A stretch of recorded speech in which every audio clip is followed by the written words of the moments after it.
అందరికీ నమస్కారం. ఒక అక్రమ కేసుని సృష్టించి, దానికి ఒక మద్యం అక్రమ కేసు అనే పేరు పెట్టి, దాంట్లో అనేక మందిని ఈరోజు రాష్ట్ర వ్యాప్తంగా వైఎస్ఆర్‌సీపీలో ఎవరైతే యాక్టివ్‌గా ఉంటా ఉన్నారో, వారందరినీ కూడా ఆ కేసుల్లో అక్రమంగా ఇరికించి, వారందరినీ కూడా నిర్బంధంలోకి తీసుకునే దుస్థితిని ఈరోజు మనం చూస్తా ఉన్నాం. టీడీపీ ప్రభుత్వం ఎంత రాక్షసత్వం, నిరంకుశత్వంతో వీరందరినీ కూడా అక్రమంగా నిర్బంధిస్తా ఉందో మన కళ్ళకు అర్థమవుతా ఉంది. ప్రధానంగా ఈరోజు పెద్దిరెడ్డి మిథున్ రెడ్డి గారు మొట్టమొదటి నుంచి కూడా వైఎస్ఆర్‌సీపీ ప్రారంభం నుంచి కూడా ఆ పార్టీ డెవలప్‌మెంట్‌లో గాని, ఆ పార్టీ యాక్టివిటీస్ అన్నింటిలో కూడా ఎంతో చురుగ్గా తను యాక్టివ్‌గా ఉండేవాళ్ళు. అలాంటి వ్యక్తిని అరెస్ట్ చేయాల. ప్రధానంగా అతను చిత్తూరు జిల్లాకు సంబంధించినటువంటి ఒక లీడర్. చంద్రబాబు నాయుడు గారి స్వస్థలం సొంత జిల్లా చిత్తూరు జిల్లా.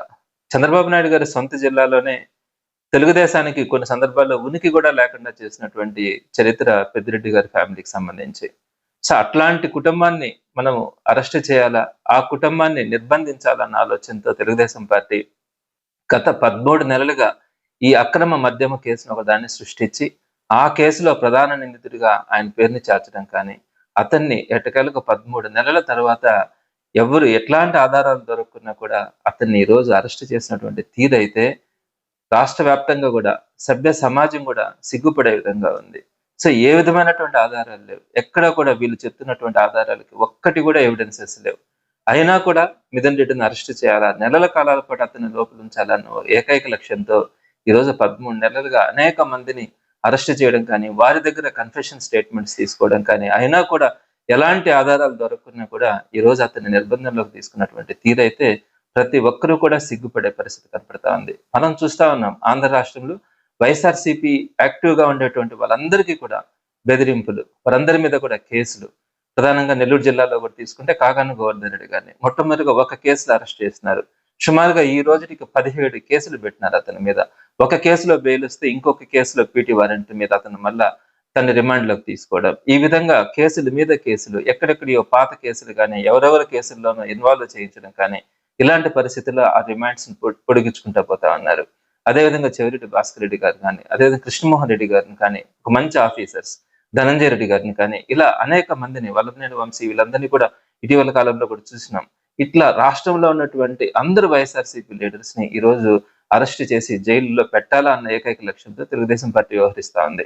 మీకు అందరికీ తెలుసు ఎందుకు ఈ విధంగా తెలుగుదేశం పార్టీ చేస్తా ఉందంటే, వాళ్ళు ఎన్నో అబద్ధాలు, మోసాలు చేసి అధికారంలోకి వచ్చినారు. ఎన్ని అబద్ధాలు, మోసాలు చేస్తున్నారంటే, వారు ఇచ్చినటువంటి హామీలు గాని చూస్తే అధికారంలోకి వచ్చిన మొట్టమొదటి రోజు నుంచి కూడా ఏ మాత్రం చిత్తశుద్ధి లేకుండా మేము వీటిని అమలు చేయలేమనే మాటతో ముందుకు రావడం కూడా జరిగింది. ఆ పరిస్థితుల్లో ప్రజలందరూ కూడా తిరగబడతా ఉంటే వారి తరపున వైఎస్ఆర్‌సీపీ మొట్టమొదటి రోజు నుంచి కూడా వారి తరపున పోరాటం చేయడం గాని, వైఎస్ఆర్‌సీపీ చేస్తున్నటువంటి ఆ పోరాటాలకి ప్రజల మద్దతు మనం చూస్తా ఉన్నాం. కొన్ని వేల మంది రోడ్డు మీదకు రావడం కానీ, ఆ కార్యక్రమాల్లో పాల్పంచుకోవడం గమనించినాం. ఇలాంటి పరిస్థితుల్లో ప్రజల గొంతుని వినిపించే శక్తి లేకుండా వైఎస్ఆర్‌సీపీని తయారు చేయాలన్న ఆలోచనతో ఎక్కడెక్కడైతే వైఎస్ఆర్‌సీపీ లీడర్స్ ఉన్నారో వారందరి మీద కూడా కేసులు పెట్టి వారందరినీ అరెస్ట్ చేసే ప్రయత్నం చేస్తున్న భాగంగానే అనేక కేసులు పెడుతూ ఈరోజు ఈ మద్యం కేసును కూడా తీసుకురావడం జరిగింది. అసలు మద్యం కుంభకోణం ఏంటి? అసలు ఎందుకు జరిగింది? దానికి ఒక పేరు మద్యం అక్రమ కేసు అని చెప్పి మద్యం కుంభకోణం అని ఈరోజు ఎందుకు పెట్టాల్సి వచ్చింది? గతంలో చంద్రబాబు నాయుడు గారు మద్యాన్ని ఒక పెద్ద ఆధార వనరుగా చేసుకొని కొన్ని వేల కోట్ల రూపాయలను తెలుగుదేశం పార్టీ కార్యకర్తల నాయకులు దోచుకుంటే దాని మీద సిబిసిఐడి ఎంక్వైరీ కూడా జరుగుతూ ఉండింది. చంద్రబాబు దాంట్లో ప్రధాన ముద్దాయిగా కూడా ఉన్నారు. అయినా కూడా చట్టం తను చేసుకుపోతుందన్న ఆలోచనతో వైఎస్ఆర్‌సీపీ ఏ రోజు కూడా చంద్రబాబును అరెస్ట్ చేయాలి ఈ కేసులు అని చెప్పి ఆలోచించాల. కానీ 2019, 24 మధ్యలో వైఎస్ఆర్‌సీపీ ప్రభుత్వం వచ్చినప్పుడు అనేక సంస్కరణలు తీసుకొని వచ్చింది. ఈ ప్రైవేటైజ్ అయినప్పుడు వీళ్ళు అక్రమంగా ఎనీ టైం మందుల లిక్కర్ అమ్ముతా ఉన్నారన్న ఆలోచనతో గవర్నమెంట్ లిక్కర్ షాప్స్ తీసుకురావడం, దానికి ఒక లిమిటెడ్ టైమింగ్స్ మార్నింగ్ 9:00 ఆర్ 10:00 నుంచి స్టార్ట్ చేసి ఈవినింగ్ 8:00 కల్లా షాప్స్ ని క్లోజ్ చేయడం, రాత్రులు ఎక్కడా కూడా సేల్స్ లేకుండా చూడడం, అలానే పర్మిట్ రూమ్స్ అంటే వైన్ షాప్స్ లోనే అంతకు ముందు అంతా కూడా పర్మిట్ రూమ్స్ ఉంటుంటే ఆ పర్మిట్ రూమ్స్ లేకుండా చేయడం, బెల్ట్ షాపులు లేకుండా చేయడం, ఎంఆర్పి రేట్లకే అమ్మడం, ఇలాంటి అనేక సంస్కరణలు ఆ రోజు వైఎస్ఆర్‌సీపీ ప్రభుత్వం తీసుకొని వచ్చి ఒక మంచి స్ట్రీమ్ లైన్ లోకి తీసుకొచ్చినటువంటి చరిత్ర వైఎస్ఆర్‌సీపీ ప్రభుత్వంలో. సో అట్లాంటి సిస్టమ్ ని కూడా మనం ఈ రోజు తప్పు పట్టి దానికి ఒక మద్యం కుంభకోణం అనే పేరు పెట్టి అందరినీ కూడా ఎలాంటి దాంట్లో సంబంధం లేనటువంటి వ్యక్తులందరినీ కూడా అరెస్ట్ చేస్తున్నటువంటి తీరు చూస్తా ఉన్నాం. ఈరోజు ఏం చేస్తారు? మీరు గవర్నమెంట్ షాప్స్ ఎత్తేస్తున్నారు.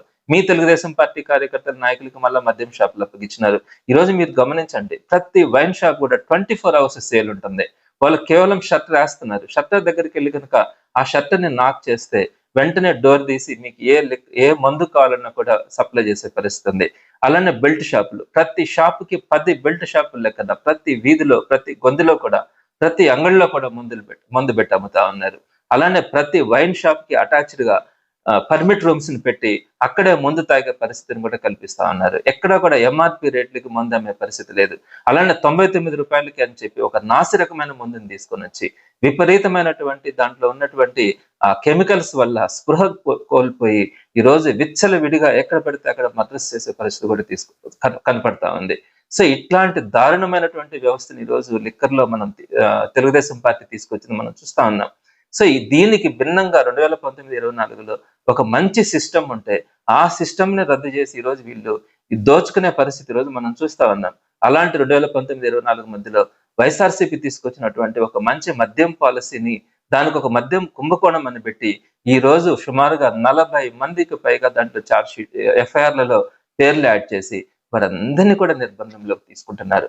వీళ్ళకి ఎవరెవరి మీద అయితే కోపం ఉందో, ఎవరెవరైతే ప్రజల పక్షాన మాట్లాడతారనిపిస్తుందో, ఎవరైతే రేపొద్దున వైఎస్ఆర్సీపీకి పనిచేస్తారు, మళ్ళీ వీరు యాక్టివ్ గా ఉంటారనే ఆలోచన వీళ్ళకి కలుగుతుందో వారందరినీ కూడా ఈ లిక్కర్ సంబంధించినటువంటి కేసులో వారిని ఇన్వాల్వ్ చేసి వారందరినీ కూడా అరెస్ట్ చేసి ఇంకా ఆ కేసుల్లో కూడా వాళ్ళు వెంటనే బెయిల్ మీద రాకుండా వాళ్ళ మీద ఇంకా కొన్ని కేసులు 10, 20, 30 కేసులు కూడా వారి మీద అదనంగా బనాయించి జైలులో వాళ్ళందరినీ కూడా ఎక్కువ నెలల పాటు నిర్బంధించే ప్రయత్నం ఈరోజు జరుగుతా ఉంది.